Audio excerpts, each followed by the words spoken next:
Hey friends, I'm Marc Schelske.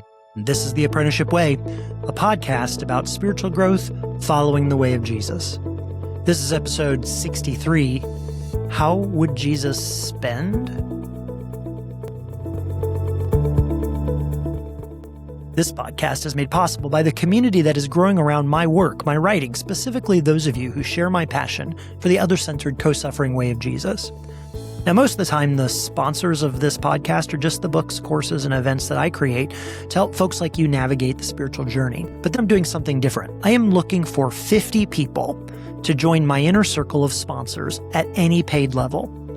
My goal isn't to fund my writing work. It's to build a community where we can dig into spiritual development and a progressive, Jesus-centered, post-deconstruction theology together.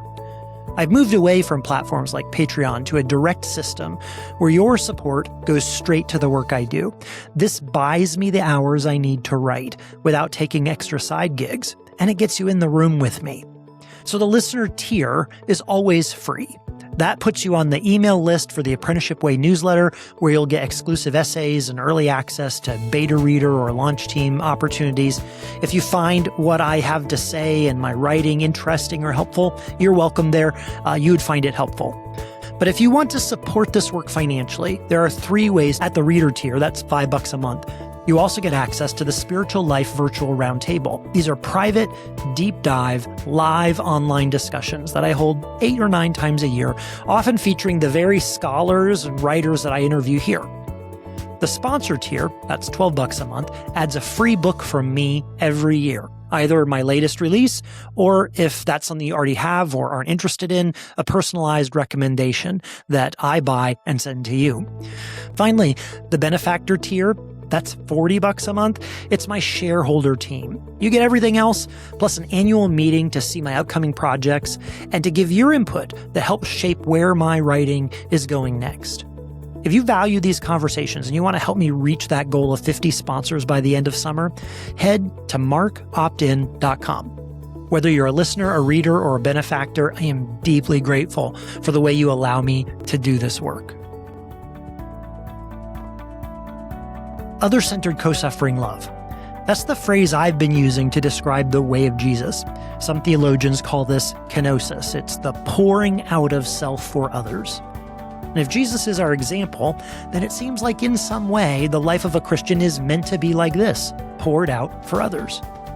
When it comes to service or kindness, to a welcoming attitude towards other people, that all makes sense, right?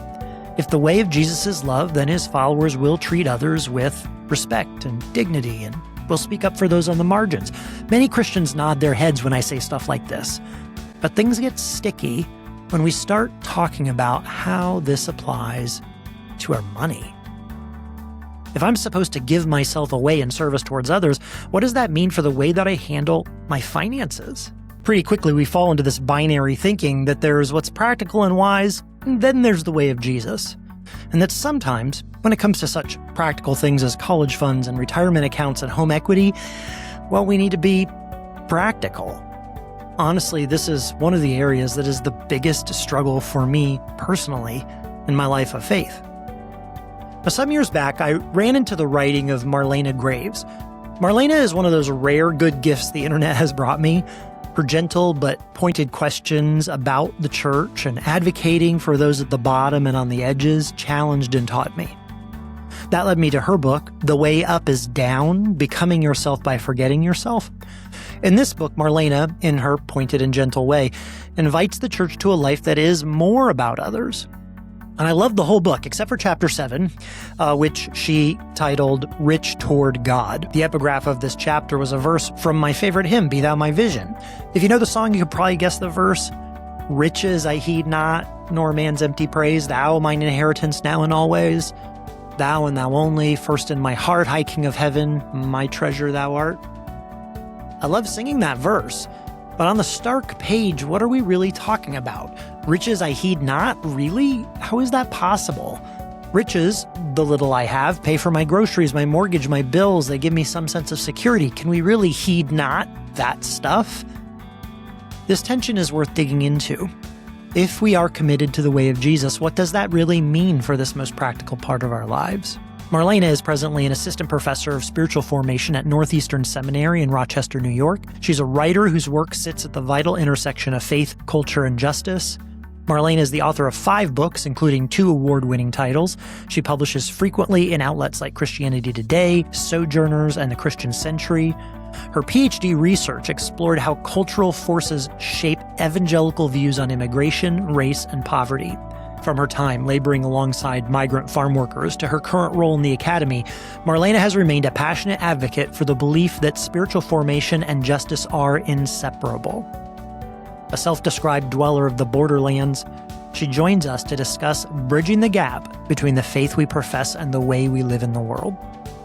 So, I started this conversation by asking Marlena about the link between spiritual formation and social justice.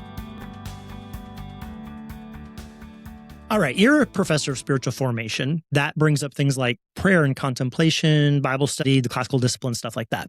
And yet your personal area of focus includes social justice, advocacy for the poor, the immigrant. Help me deconstruct a little bit right now. Why do you think that I and many others have not always connected the dots between spiritual formation and social justice? Thank you, Marc. From knowing you personally now, I would not say that is the case with you, but you give your own honest self-assessment. I'm not going to argue with your assessment of yourself. But prayer and Bible study and silence and solitude for what? Why are we doing that? In my mind, it is so that we become closer to God, right? Communion with God, or like the Eastern Orthodox say, theosis, becoming more like God. And then the more we become like God, the more we love our neighbors and our enemies. It is not sufficient just to pray and read our Bibles for self-actualization in the Christian life, whatever that looks like. Because you cannot call yourself a devout Christian and not love the poor and your enemies in concrete ways. So what do I mean by that? When we're thinking about righteousness and justice, the word justice in the Bible is mishpat, and the word, and I'm not a Greek and Hebrew scholar, but I know these things, is tzedakah, is righteousness. This is how God calls us to act. Righteousness is right relationship with God and other people, and it means we're generous and we're socially responsible. However, here's the key. Justice, mishpat, means we actively take steps to correct injustices. So we're generous, we might give to the poor because we're righteous people, but justice, mishpat, requires that we go a step further to correct injustices. And we see this all throughout Scripture. Now, you may argue with me on this point, Marc. Actually, I think I got receipts on this. I believe they were separated in American culture, righteousness and justice, because of slaveholder theology. They would tell the enslaved people to obey their masters, to be good, upright people, while many of the enslavers were raping them and not being good, upright people, but, do as I say, not as I do. So they would tell their slaves, read your Bible, but don't get too caught up in the Exodus and being set free. You got to think of the by and by after your misery. Be a good slave here because then you'll get to heaven. There were certain verses in Scripture that the enslavers did not want their slaves to read. And so I think that was one of the foundational reasons that in the American, let's say, white evangelical psyche, that way of teaching and being was ingrained not only in the South. You could be a Christian and say you love God, but commit genocide against the indigenous, be an enslaver, and any number of things. There was no cognitive dissonance about going to church and teaching Sunday school and committing genocide. There should have been great cognitive dissonance. I had another student that recently brought something up.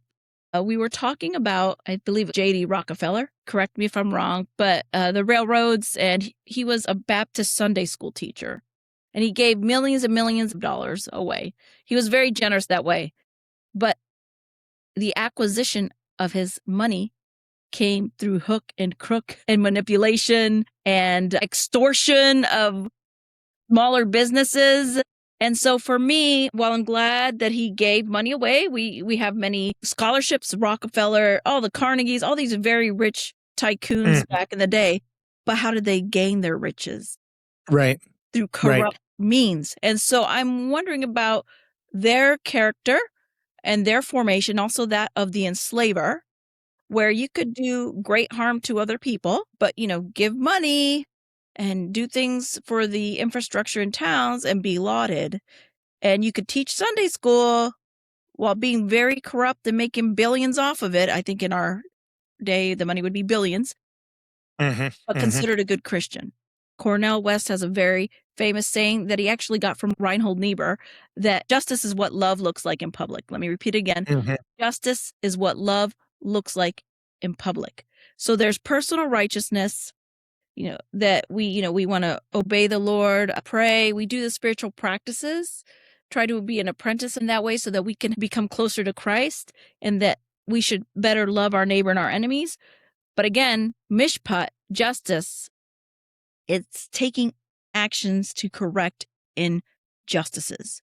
So I tell my students, if we think of righteousness as maybe personal piety, becoming like Christ, and justice is public piety. Okay. Correct wrongs. Does that make sense? Yeah, I think so. And I think the two scenarios you talk about, American antebellum slavery, chattel slavery, and then the train tycoons, both of those are really good examples of compartmentalization. There's like an impenetrable wall between things in my life that have to do with finances, power, position. All of those things are associated with where I find myself on the pyramid, right? So Rockefeller can give millions of dollars for libraries and scholarships and all of that because he's at the top of the pyramid. And those are sort of a hand down kind of service, not like I'm serving someone out of love that's next to me. I certainly don't think of the compartmentalization in my life as so dire as justifying slavery or exploitation, but I still have that compartmentalization in my life at the scale of my finances. It's very easy to feel like there's this wall between my life of faith and even stuff that has to do with, I don't know, I'm kind of feeling right now it has to do with a kind of sovereignty or control. That money and what money affords me feels like a kind of security. Listen, when Jesus talked to the rich young ruler is like this: I've kept all the commandments, personal piety, I've done everything. Jesus says, one thing you lack, go sell everything and follow me. So I think one of the things that Jesus was telling him is that you are too married to your money and the benefits it brings. That doesn't mean that would be Jesus's word to me or you. It doesn't mean that it wouldn't be. He wanted to have his cake and eat it too. How may I obtain salvation? What should I do? One thing you lack, go sell everything and follow me. And at the time, he went away sad because he knew what would happen if he sold everything he had and followed Jesus. Loss of status, loss of control, loss of comfort, loss of predictability, all the things that come with following Jesus anyways. But I also tell people Jesus depended on women in Herod's household to fund his ministry. Joanna and other members of Herod's household, they would provide the financial means for Jesus and his disciples to go around and be itinerant preachers and teachers. How are they going to feed themselves while they're out and about, right? Well, they had people that gave to them. And also Joseph of Arimathea with Nicodemus must have had some kind of street credibility, some kind of high status that he could go to Pilate and ask for Jesus' body with Nicodemus without fear. It makes sense. It's not that God necessarily tells us all to take a vow of poverty, but he does say you either serve God or money. Say you either serve God, money, or status, or yourself. He said God or money. There's two things. That's because a lot of is wrapped up with money. And we often depend on money instead of God. We make it an idol. And so the question for me and for you, and I think it has to be an ongoing question in our life, is not just, is money calling the shots? Am I making this decision because of money or because of God? But we have to hold our money and our status very loosely. And I am preaching to myself. I am preaching to myself. So I did talk about in The Way Up is Down, my friends who were going to give their house away instead of selling their house because they felt to do that. this is in The Way Up is Down, and it's just such a jarring and compelling story considering the kind of social standards that we kind of expect. Certainly the way I was raised, there was a sort of railroad track for how to secure your life that you get on. I was raised white, middle class, raised in Ohio, conservative values. And part of that trajectory for securing your own life, but really it's always framed in like providing for your family, taking care of your children, being responsible. That path leads ultimately toward home ownership. Like everything in your early financial life is so that you can ultimately be a homeowner. And that is kind of the stake in the ground. That's the basis of your family security going forward. And right. If you ask an economist that's not having this spiritual conversation, they would probably say, yeah, that is how you build generational wealth. So that's kind of the mindset I was enculturated in. And so then you tell this story that sort of rattles that. Yeah, I have friends that were like, we're thinking about not selling our house, but giving it away. The catch was they weren't wealthy friends. They had a modest house in a good place. The price of the house rose. I'm not going to talk about the end of the story and what happened, but my point is that to even bring that up in American culture seems crazy, right? Like who does that or who even thinks about doing that? And I could honestly say these friends really depend on God for their provision. Mm-hmm. And I think that's why they could do that. Like they weren't giving their house as an asset to a ministry that they loved or something like that. It was a situation where they had a relationship with people they knew who were in need. Yeah, they were considering giving it away. And it wasn't like they had another house somewhere to give away. That was all they had. Right. Wasn't their second home? Right. So I think what could be a good guide for us is the teaching of the early church. St. Basil says this, St. Chrysostom says this, St. Macrina said this, who was Basil and Gregory's sister. They said, if you have a bunch of shoes in your closet, aren't you robbing the poor? When that belongs to them. Are you hoarding goods in this life? That's Antichrist. You don't hoard your wealth. You give it to God. Jesus even talked about the rich fool who wanted to build bigger barns. And we don't understand bigger barns today, but I think it would be build a bigger bank account. Sure. You could have security for tomorrow. And now I'm wading into territory now that could start to be very convicting for all of us. But here's what I want to say. When the apostles, quote unquote, ordained Paul, they told him something very important. They said, remember the poor. Mm-hmm. They could have told him a lot of other stuff, but they said, remember the poor. And then Paul turns around in Ephesians 4:28 and says, who used to steal should instead work hard with their hands to have something to share with those in need. And I am not about being legalistic and saying, you can only drive a Honda if you have a luxury car, you're not following Jesus, because that could be legalistic the other way. But I think the gist of it comes to this. Our mentality isn't, how can I save up what's best for me? It's, I need to work and gain wealth to share with people in need. So John Wesley said, make all you can, save all you can, and give all you can. Paul captures it when he says, work so that you have something to share with those in need. Because there are people that make way more money than I do who fund a lot of good efforts. They're Christians, they love God, and they're very generous and kind people. And they don't usually make a splash about it. They fund ministries and churches. I'm not saying that all of us should take a vow of poverty. I haven't taken a vow of poverty. But what I want to communicate is that, one, you can't say you're a devout follower of Jesus if you are not working to correct injustices in public. Mm-hmm. Mm-hmm. And that our attitude towards money should be with like open hands, right? Right. This is basic Christianity 101. Whatever I have is not mine alone. And so I often think about it like this, Mark. I have a job so I can generate money eventually to either replace or buy something for me that I need. Let's say I just give it away or give an amount of money away, but they don't have the same ability to generate income or money, right? They can't do it because they're poor, whatever they're sick, whatever their state in life is. And so I think it's more of a posture. When the woman broke the jar over Jesus's feet, the expensive jar of oil, and wiped Jesus' feet. Judas was like, she could have given her money to the poor, right? He was stealing. And Jesus was like, let her do what she did. She's, anointing me for my burial. And that was an expensive amount of money that she threw away, seeming gratuitously to show honor. I think as Christians, the point of this podcast, as we've been talking, that spiritual formation has been bifurcated. Especially, I think the DNA goes back to enslavers and later on the Gilded Age, where you could teach Sunday school and be an enslaver. Personal formation was separated from public piety. Not that way in Scripture. Read the Psalms, not just the prophets. Read Jesus. It was never that way. Never, never, never. Yeah. Justice is called woke by some people, then call Jesus woke because he thought that Right.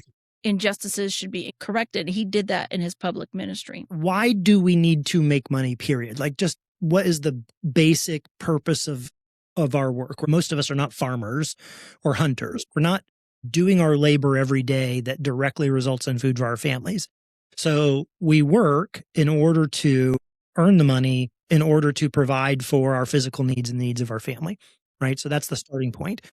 But maybe one of the shifts for us is that as a follower of Jesus, the circle of who counts as family is infinitely expanded, right? For me to go about my life thinking I'm earning in order to protect my family, we're like, okay, there's a seed of goodness in that motive. Yes. But the problem is your vision of who your family is too small. Brilliant.